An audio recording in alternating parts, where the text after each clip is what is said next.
नमस्कार। आप देख रहे हैं यूपी बिहार न्यूज नेटवर्क। इस वक्त की 10 बड़ी और अहम खबरें उत्तर प्रदेश से। जहां माघ मेले में आग का तांडव देखने को मिला, वहीं मकर संक्रांति की छुट्टी को लेकर योगी सरकार का बड़ा फैसला आया है। इसके साथ ही सुरक्षा, कानून व्यवस्था, विकास और हवाई कनेक्टिविटी से जुड़ी तमाम अहम अपडेट्स। तो चलिए शुरुआत करते हैं आज की पहली बड़ी खबर से। खबर नंबर 1, प्रयागराज माघ मेला में भीषण आग, 15 टेंट जलकर राख। प्रयागराज में चल रहे माघ मेला 2026 के दौरान मंगलवार शाम उस वक्त अफरा तफरी मच गई जब संगम तट के सेक्टर 5 स्थित नारायण शुक्ला धाम शिविर में अचानक भीषण आग लग गई। प्रत्यक्षदर्शियों के मुताबिक आग इतनी तेजी से फैली कि कुछ ही मिनटों में 15 कल्पवासी टेंट और लगभग 20 अस्थायी दुकानें पूरी तरह जलकर राख हो गईं। आग लगने के समय शिविर में करीब 50 लोग मौजूद थे, लेकिन प्रशासन और स्वयंसेवकों की तत्परता से सभी को सुरक्षित बाहर निकाल लिया गया। फायर ब्रिगेड की कई गाड़ियां मौके पर पहुंची और करीब 1 घंटे की मशक्कत के बाद आग पर काबू पाया गया। प्राथमिक जांच में आग लगने की वजह शॉर्ट सर्किट या खाना बनाते समय निकली चिंगारी मानी जा रही है। प्रशासन ने प्रभावित कल्पवासियों के लिए वैकल्पिक टेंट और राहत सामग्री की व्यवस्था शुरू कर दी है। माघ मेले में सुरक्षा और अग्निशमन व्यवस्था को लेकर प्रशासन अब अतिरिक्त सतर्कता बरत रहा है। खबर नंबर 2, मकर संक्रांति पर 15 जनवरी को सार्वजनिक अवकाश। उत्तर प्रदेश सरकार ने मकर संक्रांति पर्व को लेकर बड़ा प्रशासनिक फैसला लिया है। योगी सरकार ने राज्य में 15 जनवरी 2026 को सार्वजनिक अवकाश घोषित किया है। पहले ये अवकाश 14 जनवरी को निर्धारित था, लेकिन ज्योतिषीय गणनाओं के अनुसार सूर्य का मकर राशि में प्रवेश 14 जनवरी की देर रात होने के कारण छुट्टी की तारीख बदली गई है। पंचांग के अनुसार पुण्यकाल 15 जनवरी की सुबह से शुरू हो रहा है। इसी को ध्यान में रखते हुए सरकार ने ये फैसला लिया। इस दिन प्रदेश के सभी सरकारी कार्यालय, स्कूल, कॉलेज और बैंक बंद रहेंगे।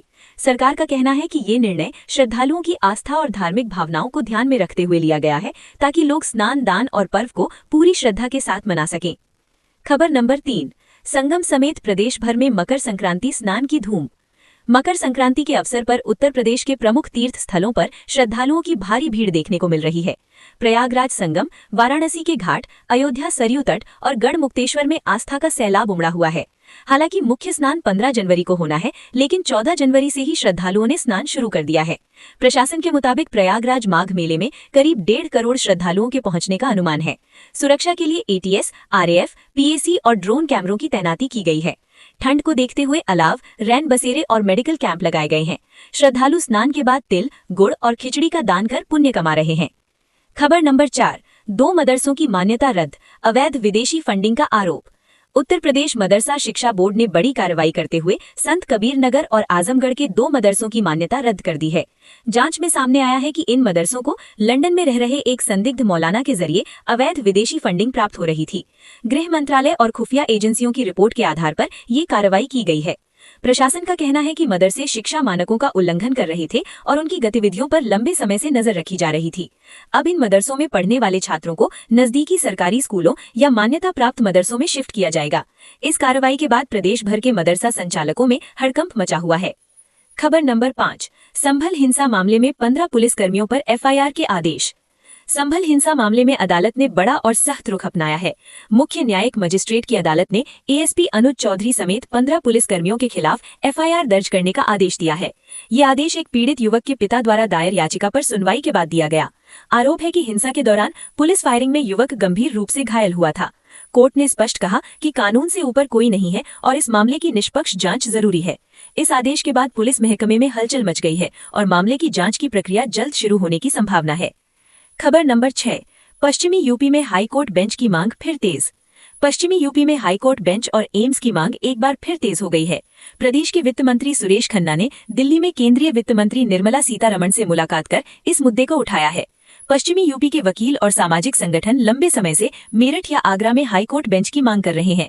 उनका कहना है कि इलाहाबाद हाईकोर्ट की दूरी के कारण आम लोगों को न्याय पाने में कठिनाई होती है। सूत्रों के मुताबिक आगामी केंद्रीय बजट में इस क्षेत्र के लिए बड़ी घोषणा हो सकती है। खबर नंबर 7, लखनऊ में बिजली कटौती से जनता परेशान। राजधानी लखनऊ के कई इलाकों में आज बिजली कटौती से आम जनता को परेशानी का सामना करना पड़ा। गोमती नगर, त्रिवेणी नगर और बाबूगंज में मेंटेनेंस कार्य के चलते 6 से 8 घंटे का शटडाउन लिया गया। लेसा के अधिकारियों का कहना है कि ये काम भविष्य में बिजली ट्रिपिंग की समस्या को खत्म करने के लिए किया जा रहा है। हालांकि बिना पूर्व सूचना के कटौती से लोगों में नाराजगी देखने को मिली। विभाग ने शाम तक बिजली आपूर्ति सामान्य होने का भरोसा दिया है। खबर नंबर 8, LDA अनंतनगर योजना, आज आवेदन का आखिरी दिन। लखनऊ विकास प्राधिकरण की अनंत नगर आवास योजना में आज आवेदन का आखिरी दिन है। सुल्तानपुर रोड स्थित इस योजना के तहत करीब 5000 प्लॉट और फ्लैट्स उपलब्ध कराए गए हैं। भारी मांग के चलते वेबसाइट पर ट्रैफिक बढ़ गया है, जिससे कई आवेदकों को दिक्कतों का सामना करना पड़ा। एलडीए ने साफ किया है कि आवेदन की समय सीमा आगे नहीं बढ़ाई जाएगी। अब अगला चरण स्क्रूटिनी और लॉटरी का होगा। खबर नंबर 9, राम मंदिर परिसर की सुरक्षा अब ट्रस्ट के हाथों में। अयोध्या राम मंदिर परिसर की सुरक्षा व्यवस्था में बड़ा बदलाव किया गया है। हाल ही में संदिग्ध गतिविधि के बाद श्री राम जन्मभूमि तीर्थ क्षेत्र ट्रस्ट ने सुरक्षा जांच की कमान अपने हाथों में लेने का फैसला किया है। एक अत्याधुनिक कमांड सेंटर से पूरे परिसर की निगरानी की जाएगी। प्रवेश द्वारों पर जांच प्रक्रिया और सख्त की गई है। साथ ही डिजिटल पहचान और थर्मल स्कैनिंग भी अनिवार्य की जा रही है। इस कदम का उद्देश्य श्रद्धालुओं की सुरक्षा को और मजबूत करना है। खबर नंबर 10, हिंडन एयरपोर्ट से लखनऊ प्रयागराज उड़ानें जल्द। गाजियाबाद के हिंडन एयरपोर्ट से लखनऊ और प्रयागराज के लिए सीधी उड़ान सेवाएं जल्द शुरू होने वाली हैं। स्थानीय सांसद अतुल गर्ग ने जानकारी दी है कि भारतीय विमानपत्तन प्राधिकरण ने तकनीकी मंजूरी दे दी है।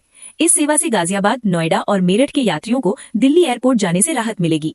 खासकर माघ मेले के दौरान प्रयागराज जाने वाले श्रद्धालुओं को बड़ा फायदा होगा। तो ये थी उत्तर प्रदेश की आज की 10 बड़ी और अहम खबरें। ऐसी ही विश्वसनीय और विस्तृत खबरों के लिए जुड़े रहिए यूपी बिहार न्यूज नेटवर्क के साथ।